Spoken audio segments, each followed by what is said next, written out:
안녕하세요. 그 남자의 목소리입니다. 지난 시간엔 니체 이야기를 들려드렸잖아요. 그런데 그 니체에게도 스승이 있었습니다. 21살의 니체가 헌 책방에서 우연히 집어든 책 한 권. 밤새 읽고 난 그는 이렇게 말했습니다. 나를 위해 쓰인 책을 만난 것 같았다. 네, 오늘 밤은 그 책을 쓴 사람의 이야기입니다. 니체가 삶을 긍정하라고 했다면 그는 반대였습니다. 삶은 고통이라고 말했고 그것을 자신의 삶 전체로 증명한 사람이었습니다. 아르투어 쇼펜하우어입니다. 네, 주무시기 전에 여러분의 좋아요와 하이프는 큰 힘이 되고요. 피곤했던 오늘 하루도 잘 마무리하시기 바랍니다. 잠들기 전 쇼펜하우어. 그럼에도 불구하고 오늘 밤도 잘 자요.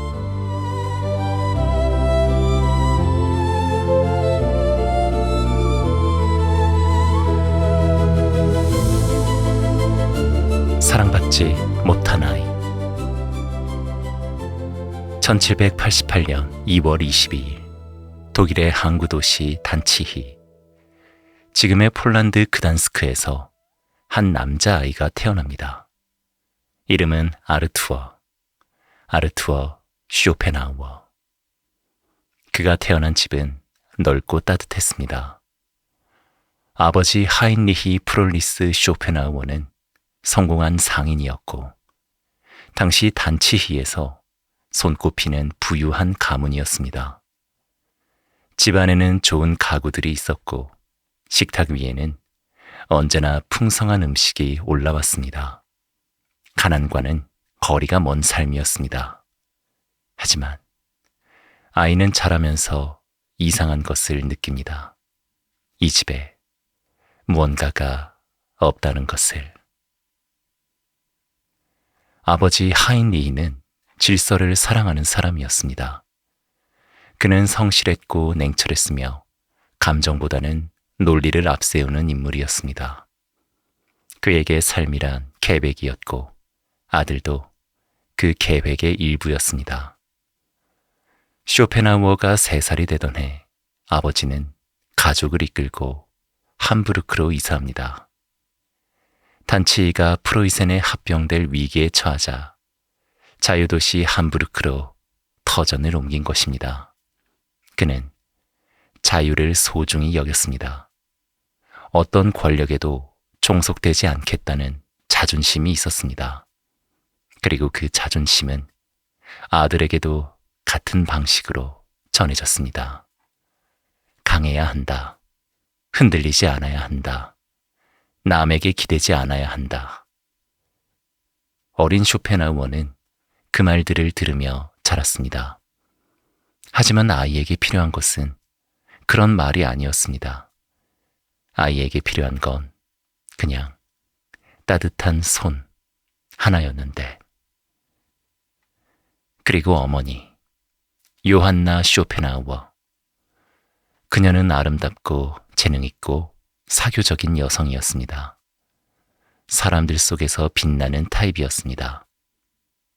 그녀가 있는 자리에는 언제나 웃음소리가 넘쳤습니다. 시인, 화가, 철학자들과 어울렸고 문학적 소양도 깊었습니다. 훗날 그녀는 실제로 유명한 소설가가 됩니다. 독일 전역에서 사람들이 그녀의 책을 읽었고 괴테와도 친분이 있을 정도였습니다. 그녀는 분명히 특별한 사람이었습니다. 하지만 어머니로서는 어쩐지 아이와 잘 맞지 않았습니다. 요한나는 아이가 너무 진지하다고 느꼈습니다. 어린 아르투어는 사람들과 어울리기보다 조용한 구석에서 혼자 책을 읽거나 창밖을 멍하게 바라보곤 했습니다. 웃음이 적었고 표정이 많지 않았습니다. 요한나의 눈에 그것은 무겁고 불편한 것이었습니다. 그래서 그녀는 종종 말했습니다. 왜 이렇게 어둡니?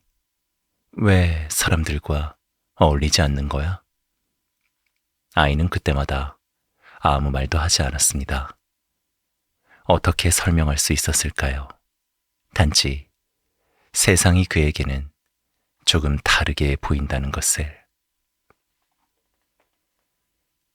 쇼펜하우어가 9살이 되던 해 아버지는 아들을 혼자 프랑스로 보냅니다. 친구의 집에 맡겨두고 2년 동안 그곳에서 생활하게 한 것입니다.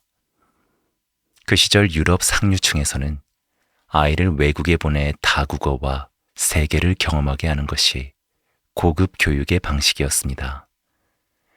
하지만 9살 아이에게 혼자 낯선 나라에 남겨진다는 것은 아무리 좋은 환경이어도 외롭고 낯선 일이었습니다. 그 2년 동안 어린 쇼펜하우어는 부모 없이 살아갑니다. 그리고 그 시절 그는 혼자 있는 법을 배웁니다.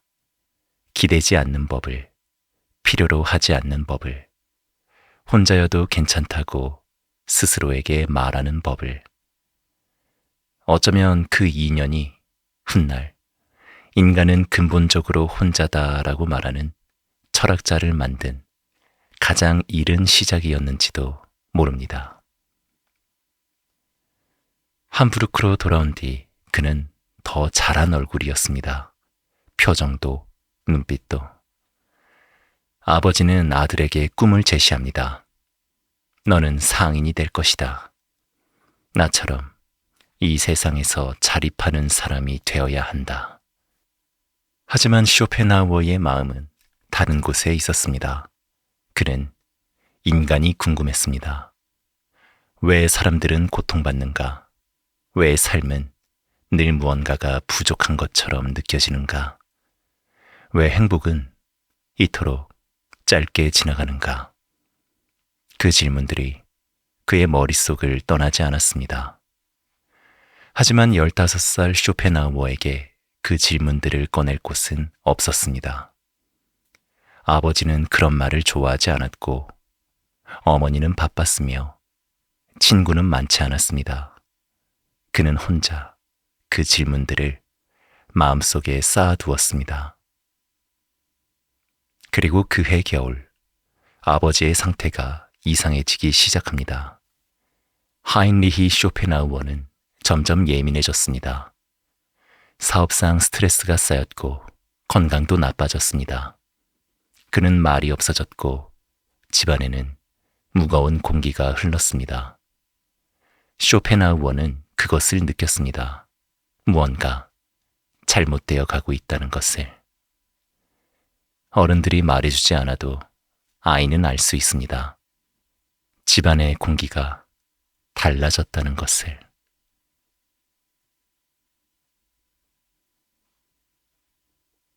이 장 아버지의 죽음.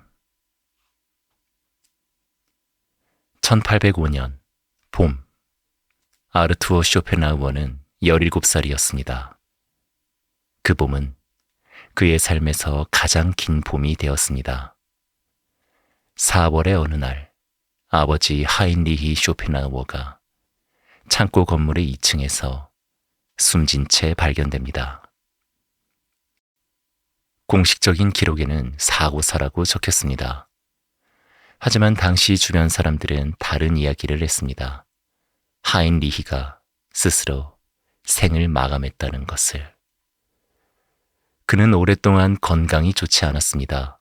사업의 무게가 그를 짓눌렀고 그가 그토록 사랑했던 함부르크의 자유로운 분위기도 점점 그에게 위로가 되지 못했습니다. 그리고 어쩌면 그 집안의 차가운 공기도 그를 조금씩 갉아먹고 있었는지 모릅니다. 17살 아르투어는 그 소식을 전해 들었습니다. 아버지가 죽었습니다. 의문스러운 죽음이었습니다. 그리고 그 의문은 쇼펜하우어의 마음속에서 평생 지워지지 않는 상처가 됩니다. 왜냐하면 그는 이런 생각을 하게 되었을 테니까요. 아버지는 삶을 견디지 못했던 걸까? 그토록 강했던 사람이, 그토록 규칙을 사랑했던 사람이 스스로 그것을 끝냈다면, 그렇다면 삶이란 정말 그토록 버티기 힘든 것인가? 이 질문은 훗날 쇼펜하우어의 철학 전체를 관통하는 핵심이 됩니다. 인생은 고통이다. 그 문장은 단순한 철학적 명제가 아니었습니다. 그것은 17살 소년이 아버지의 죽음 앞에서 처음으로 느낀 감각이었는지도 모릅니다. 아버지가 세상을 떠난 뒤 가정의 주도권은 어머니 요한나에게 넘어갑니다. 그리고 요한나는 예상치 못한 모습을 보입니다. 슬픔에 잠기기보다 빠르게 일상을 회복했습니다. 아니, 어쩌면 더 활발해졌다고 해도 과언이 아니었습니다. 남편이 죽고 얼마 지나지 않아 그녀는 바이마르로 이사합니다. 바이마르는 당시 독일 문화와 예술의 중심지였습니다. 괴테가 살던 도시였고 수많은 예술가와 지식인들이 모여드는 곳이었습니다. 요한나는 그 도시에서 살롱을 열기 시작합니다. 살롱은 당시 지식인들의 사교 모임이었습니다. 그녀는 그 자리를 능숙하게 이끌었고 사람들은 그녀의 지성과 유머를 좋아했습니다. 심지어 괴테도 그녀의 살롱에 자주 방문했다고 합니다. 그리고 요한나는 글을 쓰기 시작합니다. 소설, 여행기, 에세이. 그것들이 생각보다 큰 반응을 얻게 됩니다. 그녀는 빠르게 당대의 유명 작가 반열에 오릅니다. 그 사실이 쇼펜하우어에게 어떤 감정을 안겨주었을까요? 아버지가 죽었는데 어머니는 빛나고 있었습니다. 그는 어머니를 사랑해야 했습니다. 아니면 원망해야 했습니다. 아니면 그냥 이해해야 했는지도 모릅니다. 하지만 17살, 아직 어른이 되지 못한 쇼펜하우어에게는 그 어느 것도 쉽지 않았습니다. 한편 아버지의 유언은 명확했습니다. 아들은 상인이 되어야 한다. 그 뜻에 따라 쇼펜하우어는 함부르크의 무역회사에 취직합니다. 매일 아침 사무실로 나가 장부를 정리하고 상품을 기록하고 거래를 처리했습니다. 하지만 그의 머릿속은 온통 다른 것들로 가득 차 있었습니다. 왜 사람들은 이렇게 살아가는가? 왜 우리는 원하지 않는 삶을 선택하는가? 삶이 고통이라는 것을 알면서도 왜 계속 무언가를 갈망하는가? 그는 장부를 들여다보며 그 질문들을 생각했습니다. 숫자들 사이에서 철학을 생각했습니다. 그로부터 2년 후 아버지의 오랜 지인이 쇼펜하우어를 찾아옵니다. 그리고 조심스럽게 말합니다. 자네가 정말 원하는 것을 해도 된다고 생각하네. 자네 아버지가 원했던 것은 자네의 행복이었을 테니까. 쇼펜하우어는 오래 침묵했습니다. 그리고 결심합니다. 상인의 삶을 그만두겠다고, 그리고 철학을 공부하겠다고. 그것이 쇼펜하우어의 첫 번째 자유였습니다. 어머니 요한나는 그 결심을 환영하지 않았습니다. 하지만 그녀도 막을 수 없었습니다. 아들은 이미 결정한 뒤였으니까요. 아버지의 죽음이 그에게 준 것이 있다면 그것은 아이러니하게도 자신만의 삶을 선택하는 용기였는지도 모릅니다. 나는 철학을 공부할 것이다. 그 한 문장이 세상에서 가장 비관적인 철학자를 탄생시키는 출발점이 되었습니다.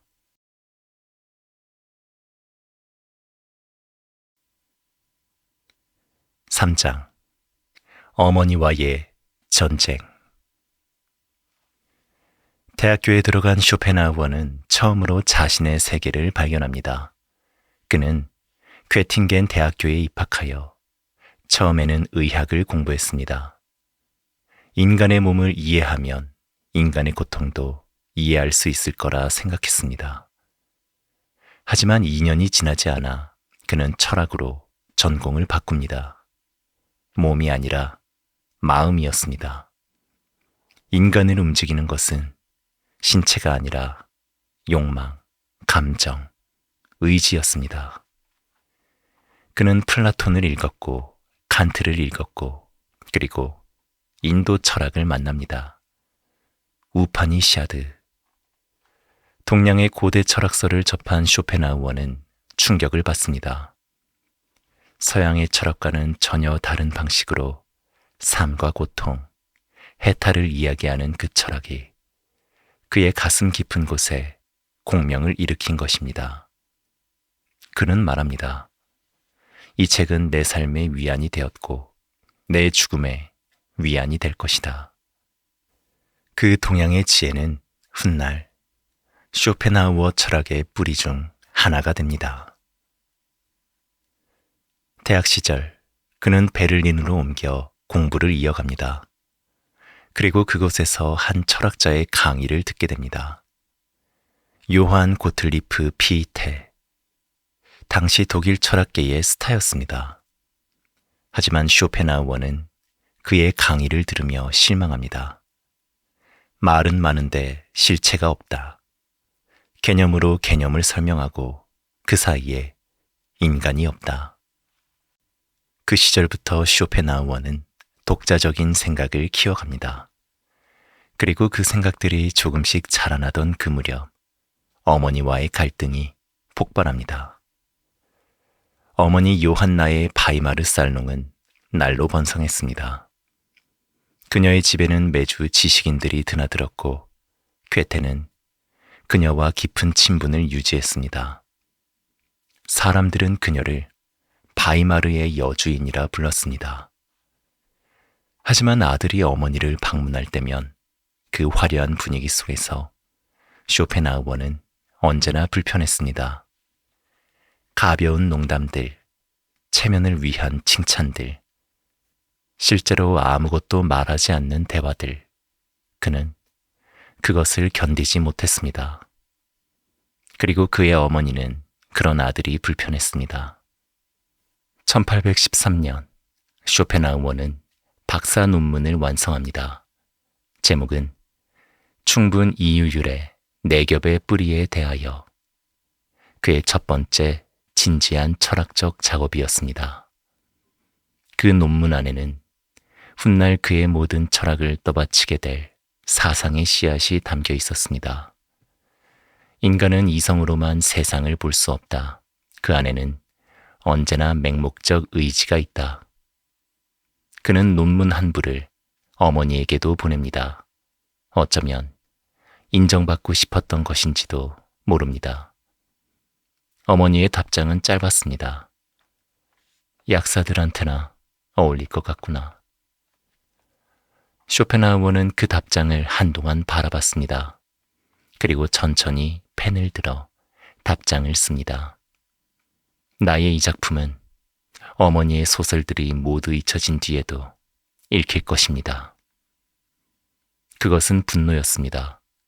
하지만 동시에 상처받은 아들의 마지막 자존심이었습니다. 그 예언은 훗날 정확히 실현됩니다. 두 사람의 관계는 이때부터 더 이상 회복되지 않습니다. 그들은 대화할 때마다 충돌했습니다. 쇼펜하우어는 어머니의 살롱 문화가 허영과 가식으로 가득 찼다고 비판했고, 요한나는 아들이 사람을 무시하고 세상을 혼자 다 안다고 착각한다고 쏘아붙였습니다. 서로 상처를 주는 방식으로 서로를 오해한 두 사람이었습니다. 그리고 1814년 결정적인 사건이 일어납니다. 쇼펜하우어의 나이 26살. 그는 어머니의 집을 찾아갑니다. 두 사람은 마주 앉습니다. 그리고 말다툼이 시작됩니다. 무슨 말이 오갔는지 정확한 기록은 남아있지 않습니다. 하지만 결말은 남아 있습니다. 요한나가 아들을 계단에서 밀쳐버렸다는 것. 문자 그대로 계단 아래로 굴러 떨어진 아들. 그리고 요한나는 편지를 씁니다. 너는 나를 힘들게 만드는 사람이다. 나는 더 이상 너와 함께 있을 수 없다. 쇼펜하우어는 그 편지를 받았습니다. 그리고 오래 그것을 바라보았습니다. 어머니에게 계단에서 내쳐진 아들, 그것은 단순한 싸움이 아니었습니다. 그것은 가장 가까워야 할 사람에게 끝내 받아들여지지 못했다는 확인이었습니다. 이후 두 사람은 살아있는 동안 다시는 만나지 않습니다. 1814년 그 계단에서의 이별이 마지막이었습니다. 편지마저 한동안 끊겼고 1831년이 되어서야 쇼펜하우어가 먼저 편지를 씁니다. 그리고 1838년 요한나 쇼펜하우어는 예나에서 조용히 세상을 떠납니다. 두 사람이 마지막으로 같은 방에 있었던 그날로부터 24년이 지난 뒤였습니다. 그리고 어머니의 부고 소식을 들었을 때 쇼펜하우어는 눈물을 흘렸을까요? 아니면 이미 오래전에 그 슬픔을 다 써버렸을까요? 훗날 쇼펜하우어는 이런 말을 남깁니다. 어머니는 훌륭한 작가였지만 훌륭한 어머니는 아니었다. 그 말은 차갑게 들립니다. 하지만 어쩌면 그것은 차가움으로 포장된 가장 솔직한 슬픔이었을지도 모릅니다.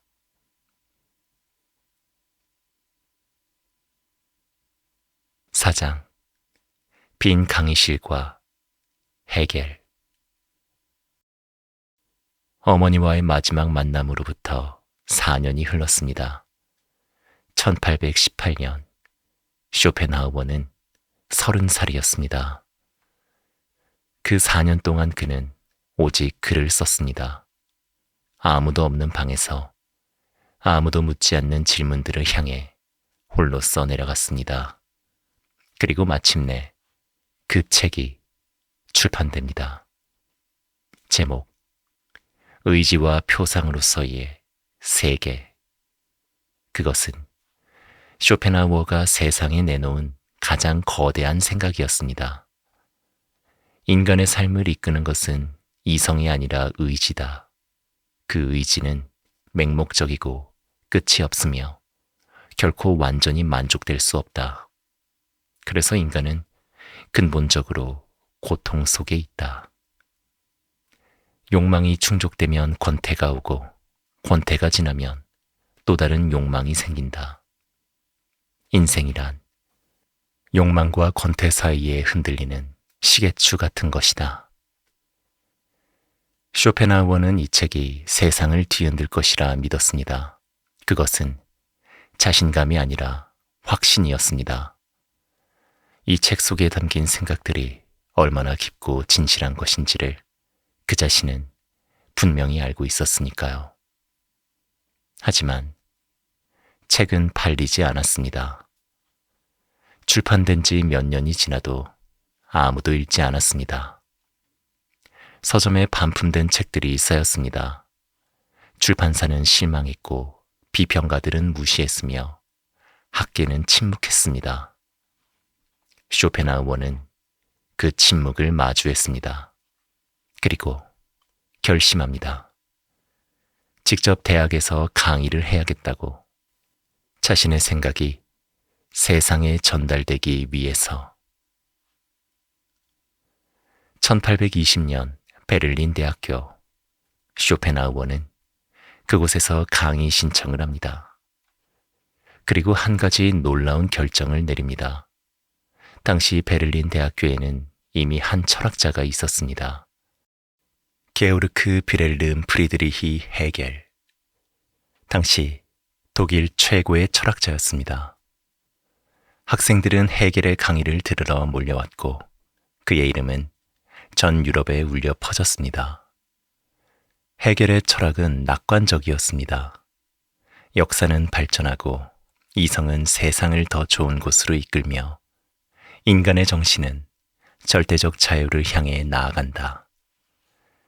사람들은 그 이야기를 좋아했습니다. 하지만 쇼펜하우어는 달랐습니다. 그는 헤겔을 경멸했습니다. 그의 말은 허공을 가득 채운 연기 같다. 아무것도 없는데 있는 척하는 것이다. 그 경멸은 감춰지지 않았습니다.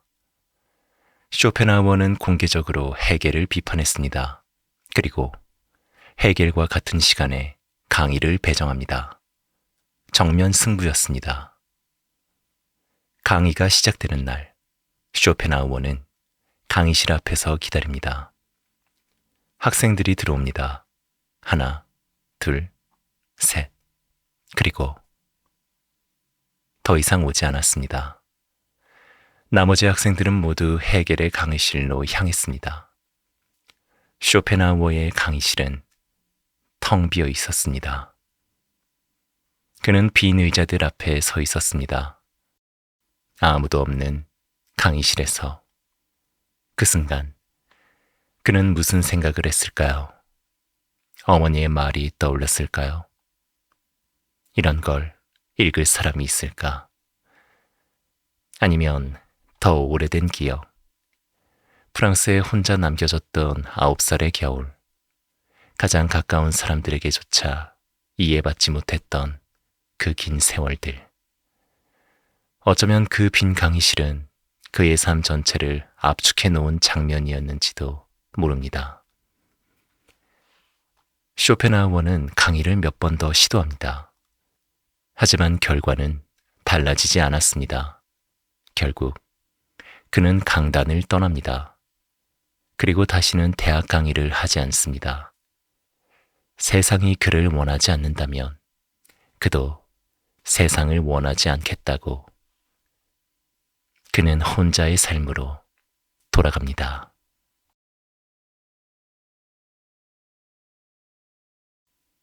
5장. 그는 사람보다 개를 더 사랑했다. 프랑크푸르트. 쇼펜하우어는 그 도시에 자리를 잡습니다. 1833년 그의 나이 45살. 그는 이 도시에서 죽는 날까지 27년을 살게 됩니다. 작은 아파트, 책들, 그리고 매일 같은 길을 걷는 산책. 그것이 그의 삶이었습니다. 그는 사람을 피했습니다. 모임에 나가지 않았고 사교 활동을 하지 않았으며 친구도 거의 없었습니다. 레스토랑에는 혼자 갔고 언제나 창가에 앉아 혼자 식사했습니다. 옆자리가 비어 있어도 그것을 불편하게 여기지 않았습니다. 하지만 그의 곁에 언제나 있는 존재가 있었습니다. 개였습니다. 쇼펜하우어는 개를 무척 아꼈습니다. 특히 그가 기르던 푸들들이 있었는데 그는 그 개들에게 항상 같은 이름을 붙였습니다. 아트마, 산스크리트어로 세계의 영혼이라는 뜻입니다. 그 이름 하나에 그가 개를 어떻게 바라보았는지가 담겨 있습니다. 세상의 영혼, 그에게 개는 그런 존재였습니다. 그는 말했습니다.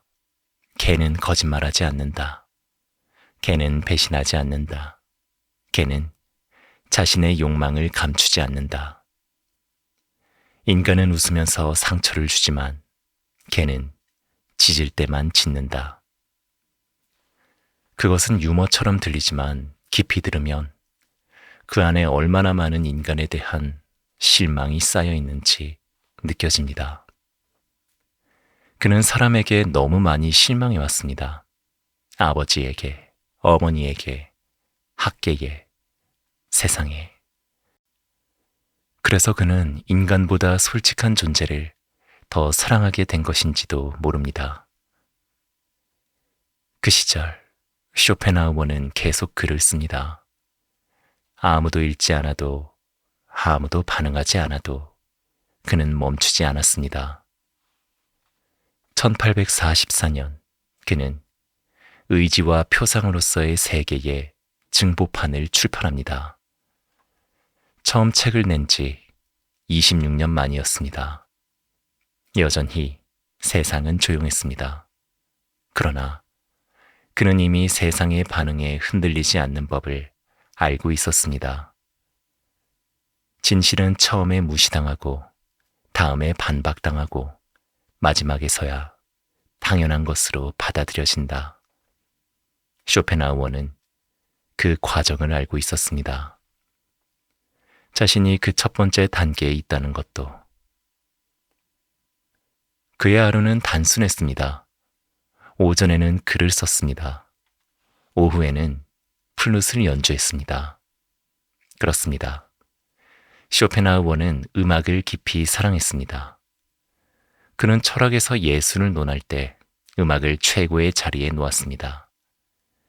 음악은 의지 그 자체를 표현한다. 다른 예술은 의지의 그림자를 보여주지만 음악은 의지의 직접적 언어다. 그 말 그대로 그는 매일 플룻을 불었습니다. 아무에게 들려주기 위해서가 아니라 자신이 살아있다는 것을 느끼기 위해. 저녁에는 개와 함께 산책했습니다. 프랑크푸르트의 골목을 걸으며 멀리 있는 빛들을 바라보며 조용한 생각에 잠겼습니다. 그것이 쇼펜하우어의 하루였습니다. 소란하지 않고 단순하고 홀로인 그런 하루.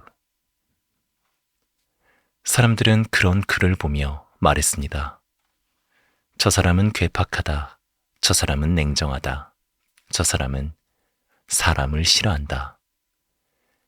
하지만 그를 가까이서 알았던 몇몇 사람들은 다르게 말합니다. 식당에서 처음 본 사람에게 말을 걸기도 했고 자신의 생각을 이야기할 때는 눈이 빛났으며 웃음도 없지 않았다고. 어쩌면 그는 인간을 싫어하는 것이 아니라 인간이 보여주는 거짓된 모습을 싫어했던 것인지도 모릅니다. 사람 자체가 아니라 사람들이 서로에게 쓰는 가면을, 그 가면을 벗긴 자리에 진짜 인간이 있다면 어쩌면 그는 그 인간을 사랑할 수 있었는지도 모릅니다.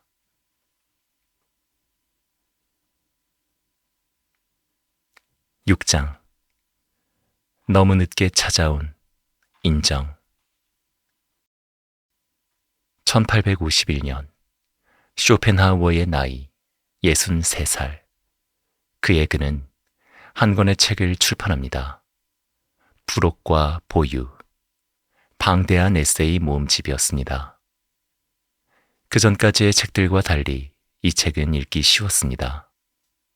복잡한 철학 논증보다 인생, 행복, 고통, 인간관계에 대한 직접적인 이야기들이 담겨 있었습니다.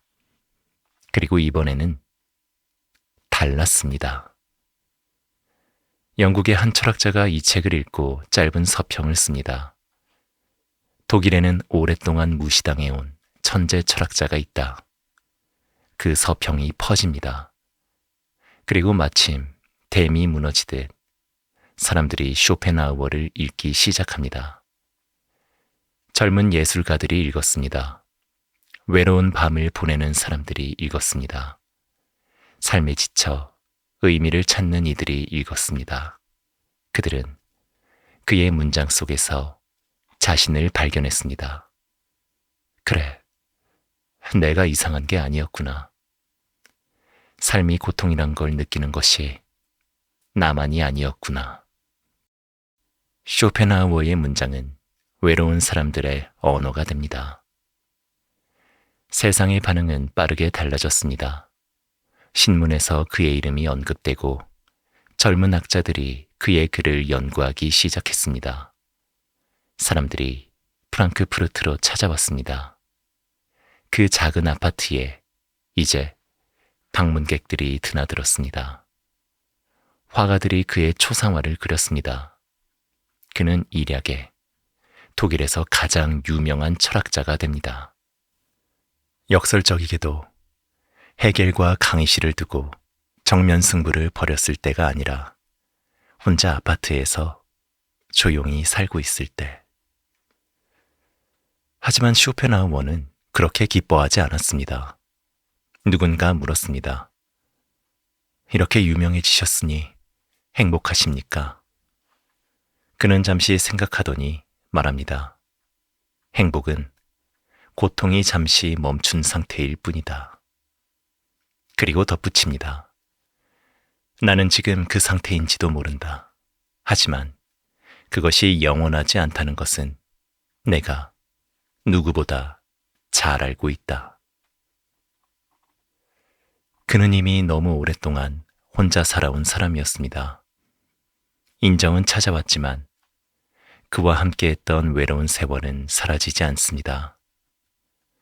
오랜 시간 혼자인 삶은 사람을 단단하게 만들기도 하지만 동시에 어떤 문을 영원히 닫아버리기도 합니다. 따뜻함에 익숙해지지 못하는 문을, 기쁨을 온전히 받아들이지 못하는 문을, 그는 그 문이 닫혀 있다는 것을 아마 알고 있었을 것입니다. 만년의 쇼펜하우어는 자주 말했습니다. 젊은 시절 나를 이해하지 못했던 세상이 이제야 나를 찾는다. 하지만 나는 이미 나의 세계에 익숙해져 버렸다. 그것은 쓸쓸한 고백이었습니다. 명성이 왔을 때 그것을 누릴 준비가 되어 있지 않은 사람. 너무 늦게 찾아온 인정 앞에서 그저 조용히 고개를 끄덕이는 노인. 쇼펜하우어는 그런 사람이었습니다.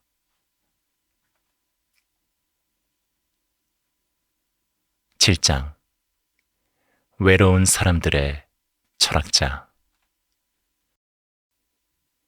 1860년 9월 21일 프랑크푸르트의 아침. 아르투어 쇼펜하우어는 아침 식사를 하기 위해 자리에 앉습니다. 그것은 그의 오랜 일상이었습니다. 하지만 그날은 달랐습니다. 그는 식사를 마치지 못했습니다. 의사가 도착했을 때 그는 이미 조용히 숨을 거둔 뒤였습니다. 폐렴이었습니다.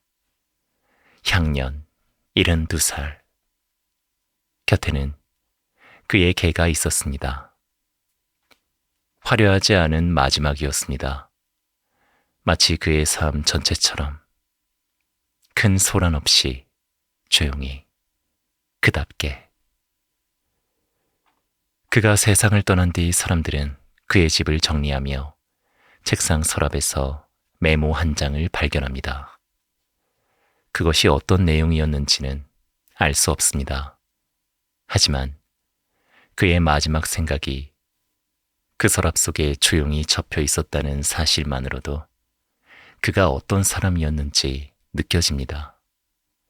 끝까지 생각하는 사람이었습니다. 끝까지 쓰는 사람이었습니다. 끝까지 혼자인 사람이었습니다. 그의 죽음이 알려지자 독일 전역에서 애도의 목소리가 울려 퍼집니다. 그리고 젊은 철학자들은 더 열심히 그의 책을 읽습니다. 그 중에 한 사람이 있었습니다. 21살의 프리드리히 니체. 그는 의지와 표상으로서의 세계를 우연히 헌 책방에서 발견합니다. 집으로 들고 온 그는 단숨에 읽어 내려갑니다. 그리고 충격을 받습니다. 니체는 훗날 말합니다. 나는 쇼펜하우어를 읽었을 때 마치 나를 위해 쓰인 책을 만난 것 같았다. 나를 위해 태어난 철학자를 만난 것 같았다. 그 충격은 니체 철학 전체를 형성하는 가장 이른 씨앗이 됩니다. 쇼펜하우어는 삶이 고통이라고 했고 니체는 그 고통 속에서도 긍정하는 법을 말했습니다. 한 사람은 의지를 부정했고 한 사람은 의지를 긍정했습니다. 하지만 그 둘은 같은 인간의 고통을 바라보고 있었습니다. 그렇게 한 외로운 철학자의 생각은 또 다른 외로운 천재에게 이어집니다. 그리고 세월이 지나 쇼펜하우어는 오늘도 읽힙니다. 삶이 힘든 밤, 누군가는 그의 책을 펴니다. 인생은 고통이다. 어쩌면 사람들은 그 말을 듣고 싶어서가 아니라 자신만 이렇게 힘든 게 아니라는 것을 확인하고 싶었던 건지도 모릅니다.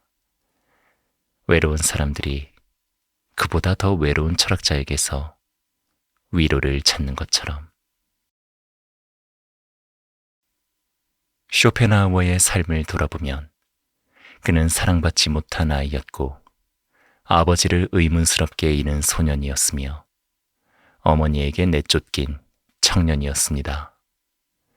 아무도 없는 강의실에서 홀로 서 있었고 아무도 읽지 않은 책을 계속 써내려갔습니다. 개를 더 사랑했고 음악을 들으며 위안을 찾았으며 매일 같은 길을 혼자 걸었습니다. 그리고 너무 늦게 세상이 그를 알아보았습니다. 그것은 슬픈 이야기입니다.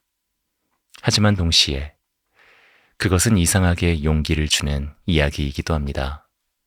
아무도 알아주지 않는 시간을 견디는 것, 자신의 생각을 믿고 끝까지 쓰는 것, 세상이 외면해도 혼자의 길을 걷는 것, 쇼펜하우어가 그것을 했습니다. 수십 년을 아무도 기다려주지 않는 자리에서. 인생은 고통이다. 그 말은 절망처럼 들리지만 어쩌면 그것은 위로였습니다. 당신의 고통은 당신만의 것이 아니라는, 이 고통은 인간 존재의 조건이라는, 그러니 당신이 약한 것이 아니라는. 쇼펜하우어는 세상을 사랑하지 못했습니다. 하지만 그는 인간의 고통을 가장 깊이 바라본 사람이었습니다. 그래서 오늘 밤 잠들기 전 이 이야기를 들은 당신도 어쩌면 조금은 그를 이해할 수 있을지도 모릅니다. 그리고 어쩌면 그를 통해 자신을 조금 더 이해하게 될지도 모르겠습니다. 자, 이제 잠들 시간입니다. 내일의 고통은 내일의 당신이 바라봐도 늦지 않습니다. 자, 이 이야기가 마음에 드셨다면요. 지난 편 잠들기 전 니체도 한번 들어보십시오. 그리고 다음 편으로 또 찾아오도록 하겠습니다. 오늘 밤도 좋은 밤 되시고요. 저는 그 남자의 목소리였습니다. 안녕히 주무십시오.